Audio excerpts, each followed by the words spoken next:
Welcome everybody to Service Drive Revolution, our international edition. We have an exciting show for you today. We're going to talk about what we've learned in 2021. It's been a crazy year, COVID, all kinds of fun, elections.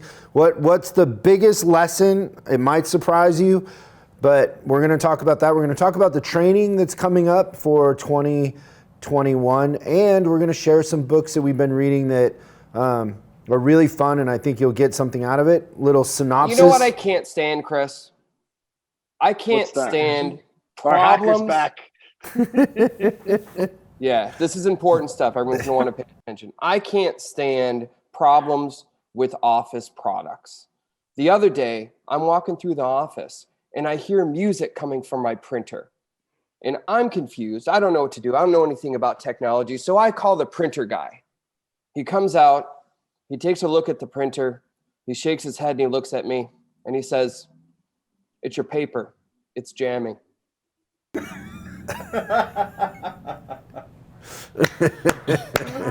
love it, Christian. Really Please welcome Jeremy and Adam. Say hello, gentlemen. Hey, Chris, how's it going? Are we glad our hacker's back, or are we? Yes, how do we feel about it? Oh, yes. yeah. Okay. This is great. Zoom. I gotta you know, with all the updates to Zoom, I thought they'd kind of got rid of the ability to hack it, but somehow Christian still manages. Figures out a way. So we've been working very hard on the training for 2021 together. We are excited to talk about that, right? And just, talk about our lessons this year. Wish everybody a happy holiday. And you as well, Chris. Do you guys have your shopping done? Yes. Really? Yes. No. I got a couple more things to You do. actually have to start shopping, Jeremy, to actually, get it going. I've been just too busy, helping dealerships and I just haven't been able to. Definitely nothing else involved. Helping dealerships. Adam's been busy hunting. Oh, yeah. How'd that go? You've been hunting since, before we met in Nashville right?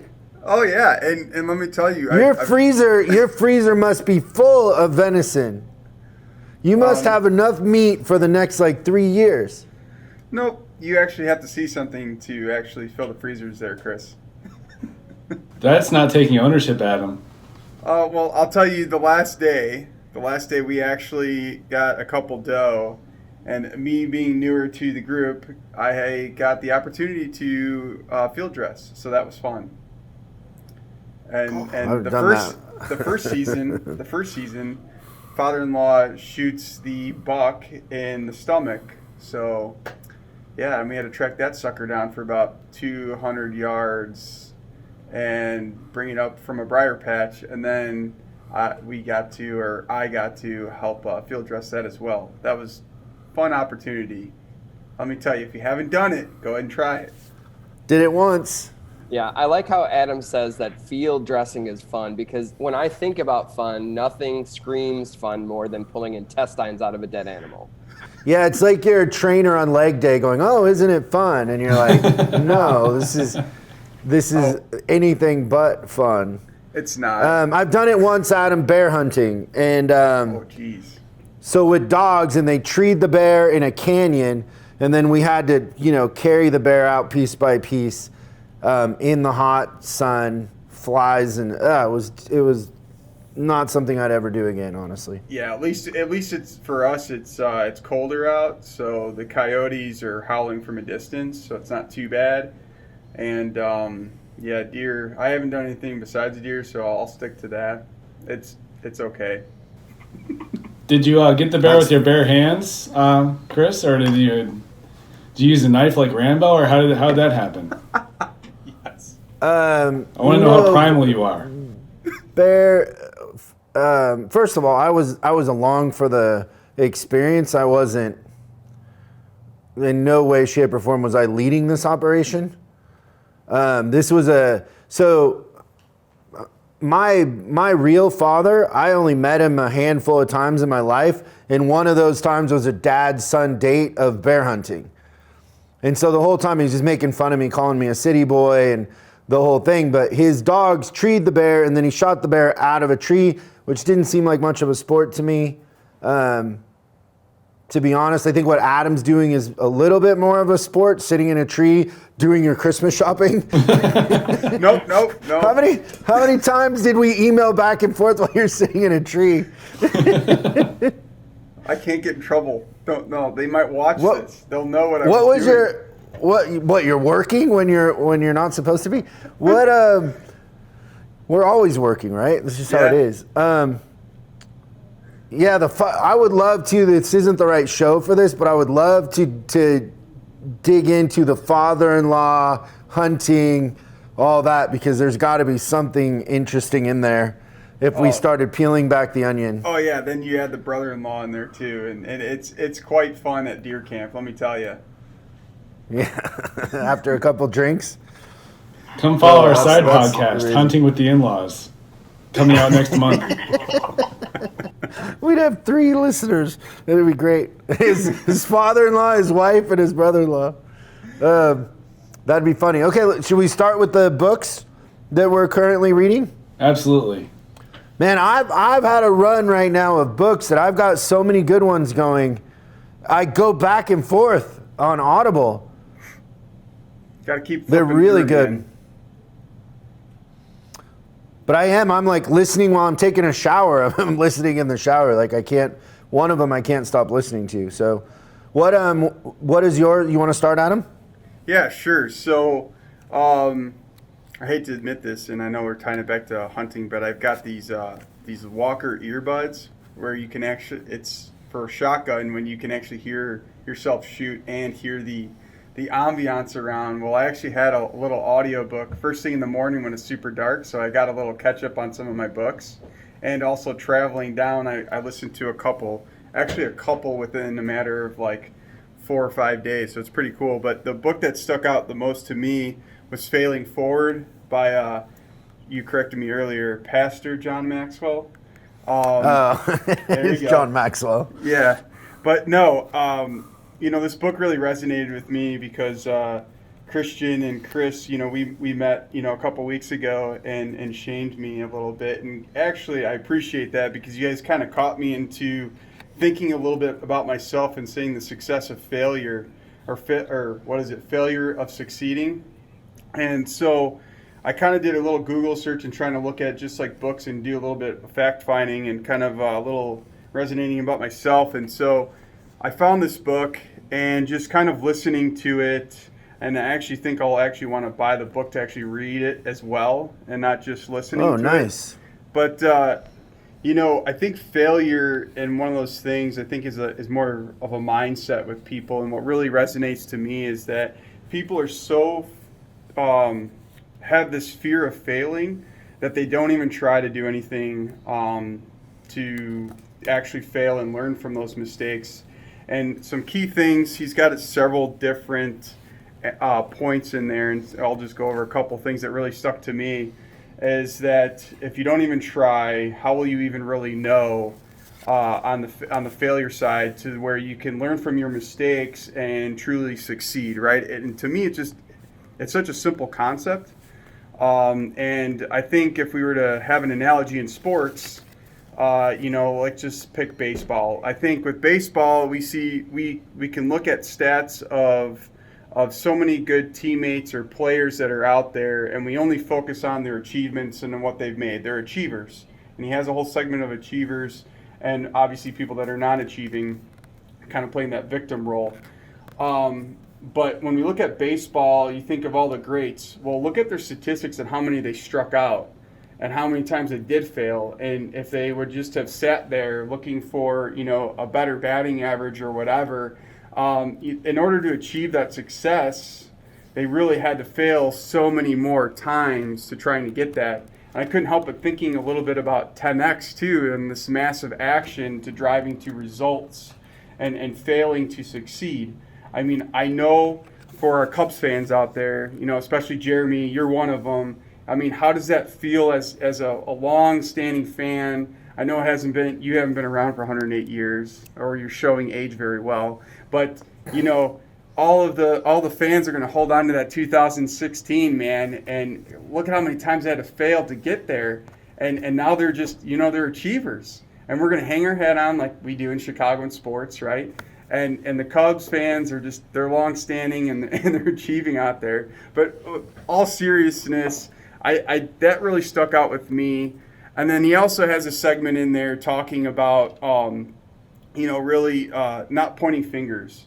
And I think it's really easy when you do fail to point fingers at, you know, everything that's around you besides looking at yourself and seeing, okay, how can I learn from this to pick myself out and keep moving forward and not pointing the fingers. So taking ownership, not playing victim, and really I think we're all challenged in this, especially in our current environment, whether it's economy, whether it's, you know, people coming and going, instead of just taking this complacent attitude, figuring out how can we learn from this to truly grow in whatever aspect, whether it's personal or in our professional, you know, careers. And it just really kind of resonated with me. And yeah, I could probably talk about it for hours, that and hunting, right? Yeah, it is. The baseball stats are funny, right? Because if you say like somebody's a 300 hitter, that's out of 1,000. Yeah. I mean, so there's 700% failure in that calculation, however it's calculated. But even more interesting is the failure rate of okay to great is 70% versus 75%. Yeah. Like if you fail 75% of the time, you're in danger of not being in the league anymore. But if you're failing 70% of the time, you're an all-star. It's crazy what the failure rate difference is. It's a perception, man. I really think that we need to redefine what we perceive as failure in order to succeed. He has an example of Chick-fil-A. You know, up north here, we just recently got them in their last probably 5 or 6 years. But and then while traveling, I knew more about, you know, Chick-fil-A was there, but I never really truly knew the story. I'm not going to give it away because I really believe that people should check out Fail Forward. But it's really kind of interesting. People have to have a goal set in mind and fail several times to consistently pick and achieve that goal, right? And I think that if our service managers or service departments or, you know, our dealer owners, if they have these goals, you know, being accepting to failure and fail fast, really, and learn from those and keep trying things and seeing what works can truly achieve a true success and a good environment, really, in that, depending on how you work within that realm. That's awesome. Yeah, I'll check that one out. I have a lot of Maxwell's books, but I don't have that one, so I'll check it out. What's your book, Jeremy? My book is Extreme Ownership by Jocko Willink. Oh, one of my top 5. It's one of the best ever. Yeah, I've been kind of saving it to read it until recently. But Why were you saving it, out of curiosity? You know what? I couldn't. I wasn't in a situation where I could listen to an audiobook for a long period of time, and I wanted to save it till I was on a long drive so I could just listen to the whole thing. And commit to it and kind of really get into it. Exactly. So it's so well written too that book, once it starts, you don't really want to turn it off, right? No, not at all. I didn't think that Jocko would do such a good job translating battlefield knowledge into, you know, lesser important things. Like how is a Navy SEAL commander going to scale down a battlefield experience into, you know, me trying to sell more service or me trying to take care of customers better? But he does a great job of that. I love the format because what he does is he goes into a battlefield example, like something that he actually experienced. Then from there, they kind of explain the concept and then they do a business case. So they really do a good job of relating that experience and that concept into the business world, and I think that's really valuable. But the concepts he talks about there, it's simple, but it's very important in that you as a leader, as a manager, you have to embrace the concept that you are responsible for everything that happens. Whether or not it's actually your responsibility, you need to take ownership of it anyway, because essentially that's the only way that you can control the outcome if it would happen again. Like an example that he used from the book was a blue on blue, to where which is basically friendly fire, a friendly force attacking another friendly force.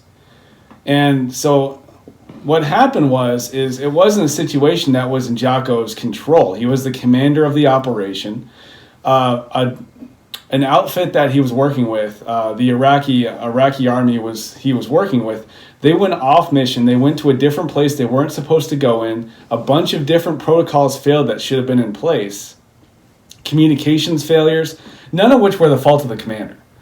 But regardless, when it came time for responsibility to be assigned, Jocko, he walked around, he asked everybody who was involved, and then when he delivered his report to the higher ups, he basically stated who was responsible for this blue on blue.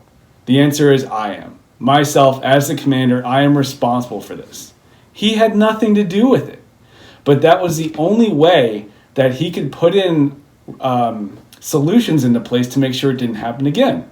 That's the only way in the concept of ownership that you can actually move forward with making your business better, making anything better. You have to own it all. And it's a difficult thing to do, but you have to do it. Like, for example, even in the service world, there's so many outside influences that are in play right now. Technician shortages, the pandemic, the shortage of business. It's harder to make money. Customers are more stringent now than ever. But as a manager, if you own those concepts, look at them all individually and say, this is my fault, then from there you can work on changing it. You can work on solutions. But if you create this, if you look at this like it's just the environment I'm in, then you're not going to try to solve any of these problems, and they're only going to get worse from there. So that's one of the things that I took away from that book, and I think it's a great book, and I think everyone should read it. I really like that point, Jeremy. I really do, because I think if we take that towards the tail end of what you were just saying and just kind of be complacent and just kind of wait and I know we keep calling it as the victim card and not taking ownership of that, everything will just ride by. Our customers will drive by to the next person, to the next, shop. Our technicians will go to the next shop, and service advisors, service managers, any type of potential. If we don't take ownership and control of this monstrosity, that we'll just be passed by and we won't make it. And I hate to say it, in all different businesses, I don't care what market they're in, we're kind of seeing that in some cases, right? I mean, and it's just, wow. I think that's pretty powerful. What's one of my biggest takeaways from that book is that everything that Jocko talks about is life or death. And in business, it's like, we're not going to die.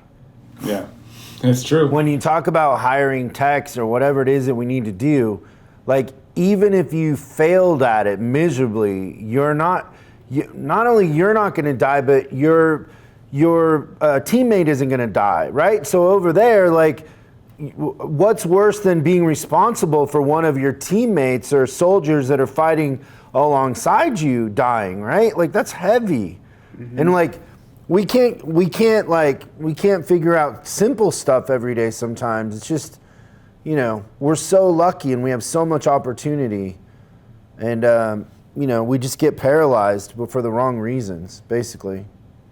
Yeah, I agree. I just had a friend call me yesterday, and he just got fired from his job at the orange juice factory. He couldn't concentrate. Oh, God. I didn't know if that was a joke. You can't laugh at your own jokes in the middle of it. I was focused. I thought this was legit until you said orange juice factory. Oh my God, that's so good. I thought you were serious. Yeah, me too. You had me You focused, Christian. sucked I was me like, in. oh man, I felt really bad. I just went on this, saying. Yeah, I blew it with the laughter. But we'll get better. Which book should I talk about? Man, I don't know. The one I think that's really got me going right now is one called Happy by Darren Brown. Okay. It's only on Audible, so you know how you were saying, Adam, you wanted to order the actual physical copy? When I like a book, I do that too, and I'll listen to it again and highlight. And this is only Audible because I wanted the physical copy because there's so many great things in there. Do you guys know who Darren Brown is? I do not. No. He's the illusionist. So, I mean, being an illusionist and understanding NLP at the level that he does, he goes into some, pretty cool stuff about stoicism and happiness and people's perception. The part I was listening to this morning is he was talking about when Stoics are being tortured.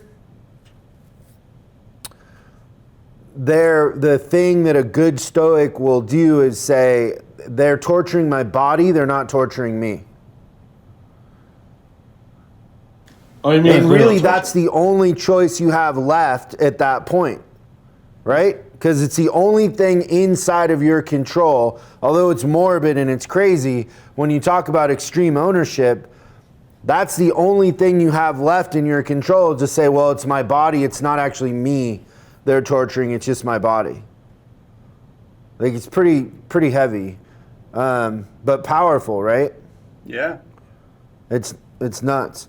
Okay, so I wanted to talk about the thing that I think I've learned in 2020 that has stuck out this year more than any other year because of the pandemic, because of the elections and the economy and such extreme things going on in the media and everything else is I have learned this year beyond a shadow of a doubt. Like, if I suspected it before, I know now that it's true, is that success has nothing to do with the economy, your market, the news, the politics, or whatever. Because we've had service and parts departments literally increased by numbers you wouldn't even believe if we told you. And we've had other departments that have done just what they would normally do, just kind of stay the same. And we've had departments that have gone completely backwards. And there is no connection whatsoever between the economy and COVID. The connection is their mindset. That's it. That's it. Some looked at it as opportunity and doubled down and didn't expect that everything should go okay. Right? They're not sitting around going, oh, well, it's too hard. They expected that it would be hard, and they showed up, and they ended up coming out way ahead. And then there were the victims and the ones that were like, oh, well, I can't do anything. Can't do anything? Really? Can't? Wow. That's the thing that sticks out to me more than anything, thinking about next year and our goals and everything in 2021, is that no connection whatsoever between any of the noise and actual results. The results came from mindset and not feeling entitled.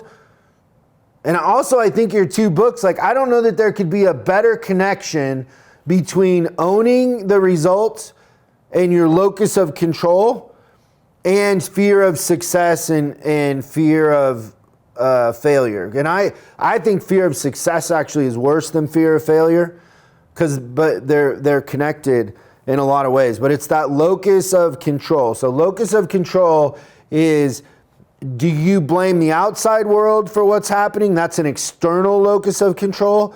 Or do you have an internal locus of control that you own the results? And then there's 3 layers to that, right? So at the first layer of your internal locus of control A lot of people can achieve the first level. The first level is I control what I say, what I do, where I go, that sort of thing, right? That's a pretty easy thing to accept responsibility for.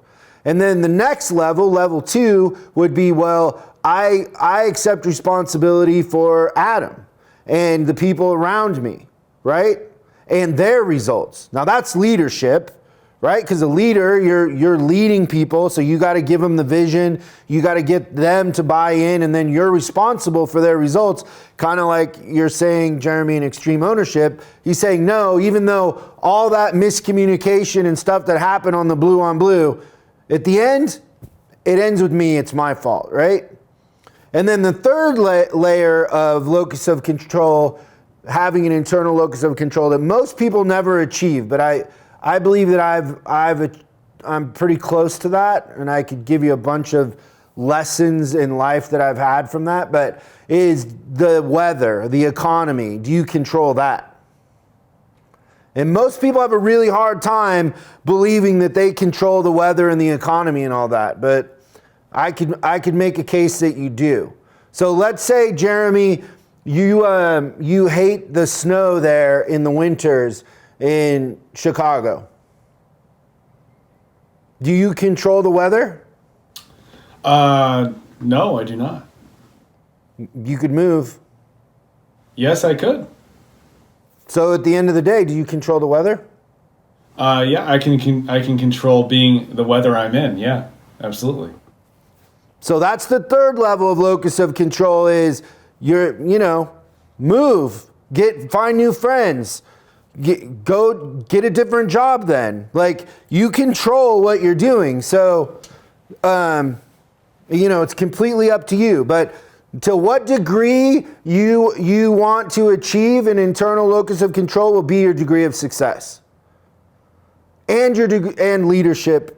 I don't think anything is connected more to leadership than that. So if we're going to blame the marketplace, if we're going to blame our boss, right? If we're going to blame the economy, if we're going to blame all the changes, COVID or whatever, then that's an external locus of control. And the downside of taking that point of view is you're now captive. You no longer are free. You're basically putting yourself in a communist country. You're no longer in control of your destiny, which is, to me, and I think you guys would agree, the most paralyzing thing that could possibly happen to us if we no longer were in a capitalist country and we were in socialism or in communism. To me, I would move. I just wouldn't be able to do it. Well, I'd probably end up dying in the fight for it, right? But you guys know what I'm saying. And so you're putting yourself in that by not accepting responsibility. Then the only other option is, well, you're a victim to whatever anybody else wants to impose on you. So you're going to let everybody else impose on you, and then you'll just kind of go along with that. And that's not the secret to a happy life whatsoever. Chris, I want to just point something out. For our listeners that are watching this and listening to this, rewind back, 45, maybe a couple minutes, and replay that whole section in there, because I think that there's a lot there's a lot of people, and I've almost caught myself in this as well, of kind of just, you think about that locus of control and the external side of it, and then, well, what can I do? Just kind of sit there, like, re-listen and watch that whole section that you just talked about right there, because I think, really think about that. And taking action after you think about that, and truly thinking about it, and focusing on the locus of control and internal. And especially that second step, I think, is huge. That tier right there. I think people get stuck and they think, I don't know. And then it's just easier to do nothing. Yeah. And you know what happens too that is, really empowering is, let's say that I'm Jeremy for a second and I hate the cold weather in Chicago, and I accept that I could move. I accept that I control the weather, but I choose to stay in Chicago. There's a liberation to that I get the joke. I'm accepting that that doesn't have power over me. I could move at any time, but I'm letting it happen. And so there's a certain peace that is achieved when you accept a responsibility, but you tell yourself, but I don't want to move. I'm willing to accept the cold weather more than I'd want to move. But I'm still in control. I'm not. So if I go out and I'm complaining about the weather every day, it's a waste of time. And so then you start training your mind to focus on the things that are good, and then you're practicing thinking things that are good, and then all of a sudden everything in your life becomes more positive and good. Where if you're just a victim to it all the time, then you're programming your mind to think about the negative things, and then your life becomes the negative things because you control your perspective, right? Chris, is your perception that life might actually be quote unquote a little easier by taking that turn? Way easier, way more fun. You get the joke. I mean, it's also kind of the same thing with yourself, right? As you accept certain things about yourself that you know are goofy or whatever, but you kind of learn to like yourself because you're accepting those, right? And it's the same sort of thing. We're not a victim to them. We could change them if we wanted to, but maybe we don't want to right now. I mean, kind of like Jeremy was saying with the book in a bigger sense, is like, I wanted to listen to the book when I'd be uninterrupted and I could really like absorb this and give it my full attention, right? So there's things about ourselves that we want to change that we don't really right now.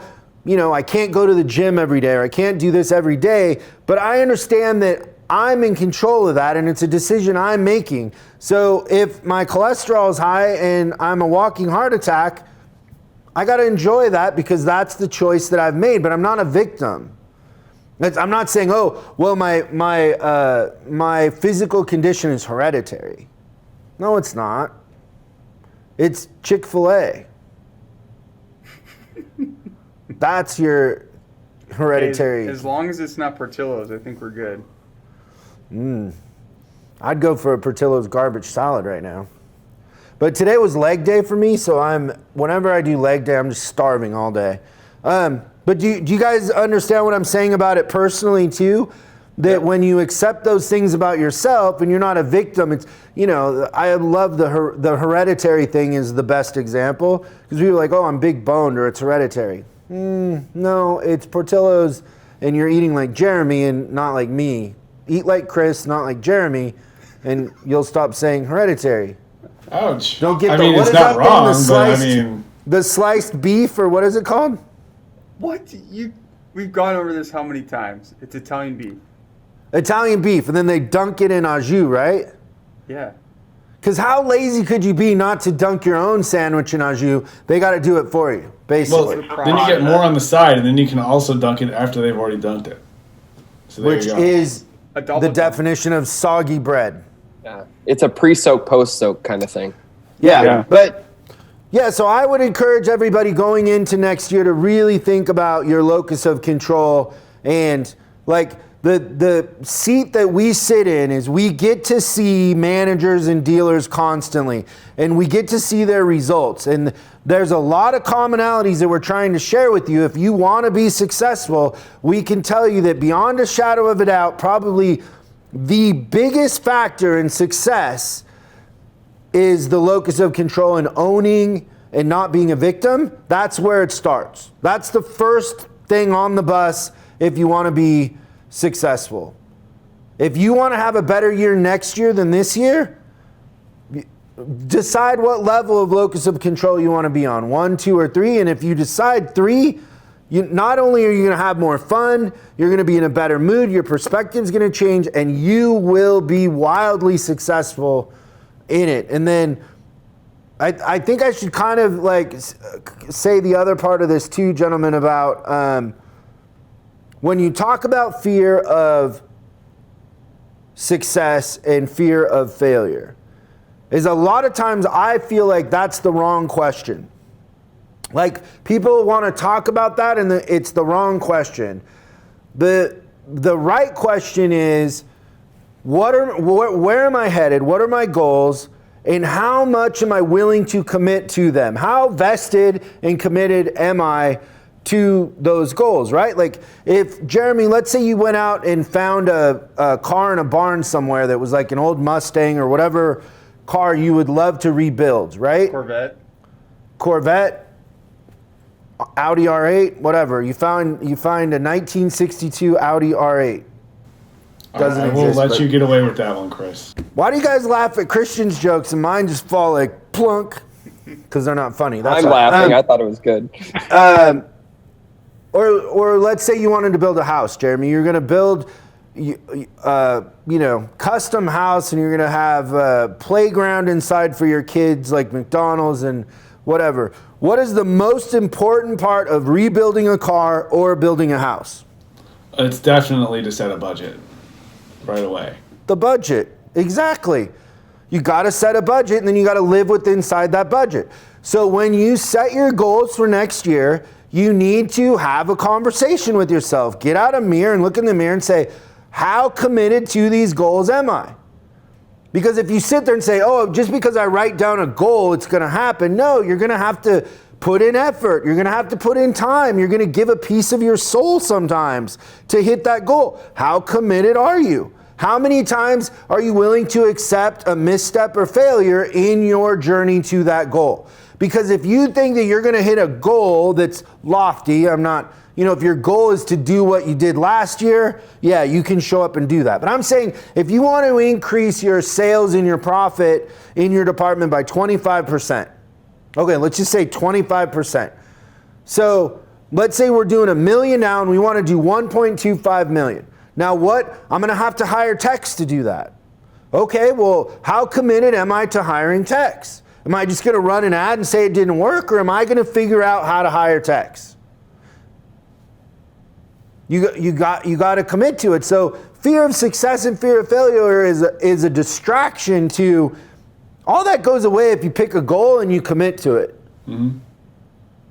What is Maxwell has a term for it? I don't know. It's like bullheaded, whatever. But I call it being absolute. If you're absolute and you're going to burn your ships and really go for it, then that's it.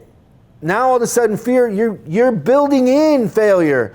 You understand that to achieve something bigger than what you have, there's going to be pain involved. You don't have joy without pain. You don't have winning without losing. They go hand in hand. They're synonymous with each other. So you just build it into your plan, build it into your budget. Every time I've built a house or done anything like that, add 20% of pain, because they're going to come back and go, oh, well, those doors that you want aren't available, but we got these brass coated ones. Yeah, they're twice as much, but that's all that we could get before the inspector comes or whatever. Like, it's always more than what you plan, right? Oh yeah. So you got to build that in. Don't be naive. This is my life. Yeah.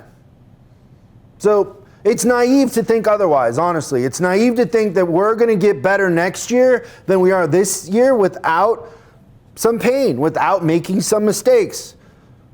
We're going to get a little egg on our face, but it doesn't matter if you're clear on your goal. It's just built in. It always blows me away when entrepreneurs come to me and they start a new business and they're 6 months in and they're like, oh, I'm running out of money. I don't know what I'm going to do. I'm like, if you would have asked me a year ago, I'm going to open a restaurant, I would have said 6 months in, you're going to run out of money. Like, how do you not expect that you expected that the door was going to be full. People were coming through the door from day one. Everything was going to go perfect. That doesn't exist, right? You're not going to get in shape without pain. You're not going to have happiness without suffering. It just doesn't happen. So build it into your budget. How committed are you? It has nothing to do with anybody else. If you're owning your locus of control, build your budget and build in how much pain are you willing to absorb on your path to getting there. Yep. And you don't have to do it alone. Yeah. Christian's here with his jokes for you. Well, then we might have some problems. But we have to fail first, right? Yeah, exactly. No, I think that's really topical going into to 21, don't you guys? I agree. Yep. I got on my soapbox a little bit, but I love it. I'm passionate about this because I've seen it change my life, you know? I definitely had more of an external locus of control when I was younger. Honestly, I think all of us have, and I think some of us are still there. So I think you make a great point, Chris. Should we close with talking about the training we've been working on for next year? Yeah, we should. Yeah. So we have, I know a big one that everybody's kind of asking for is how to hire technicians. So we're doing our version of technician tree. Christian, have you had anybody that you can pilot to help them find technicians? Let's see. We do have, as a matter of fact, yes, I do. Okay, so we're going to actually have a couple case studies in there also of showing from beginning to end how we started with, a service department that couldn't find techs, and then very quickly we're going to help them find techs because this, we have some tools that really work. So that's part of what's coming up next year. We have leadership training that's coming up. We're calling it the 17 Laws of Leadership. We have what we're calling fixed absorption between two fires, which is the service and parts managers together going through a course and talking about how important each department is to the success of the other and how can we improve, and just looking at it from every angle and sharing with the other manager the different nuances, because I think a lot of times service and parts don't work together because they don't understand how hard each department is, because each department has its own, little combination to success that isn't quite understood. We have training on how to connect with customers, which we've made we're pushing the envelope. We've made a movie. It's not so much training as a short film, basically. And then we have phone training. And then we're still kind of working on what we're going to do for advisors and maybe parts counter, right, Jeremy? Yep. We're live stuff we're going to do. Yeah, we're gonna provide something new, but we still have to get that dialed in. But we can't not provide more tools for our advisors and parts counter people out there, because they're the front lines, and we need to make sure they have everything they need. So it's exciting stuff. It's a lot of stuff too. Oh, it's exciting, but I think this will set us up for the next year very, very well. I do have to mention, though, in the spirit of Christmas, I appreciate, Jeremy, your mistletoe in the background. It's not mistletoe. It's just a plant, but if that comes to mind for you, Adam, I don't know what to tell you, but maybe I'll put one there for you. There you go. Also, in the spirit of Christmas, I have a question for you all. Shoot. What is a snowman's favorite type of meat? What is a snow? What is it, Christian? Cold cuts. Oh, man. Should have known that one. Oh, yeah, I know. I was thinking. I felt like that was a layup. I thought one of the three of you would have got it. It was. It was after you told us. I don't know. It's funny. Well, thanks everybody for watching.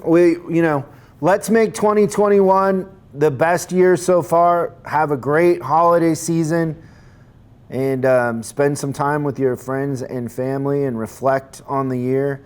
But do a budget. Commit. What are you going to do in 2021, and what price are you going to have to pay to accomplish that? How committed and absolute are you to it? And then we're here to help you in that journey.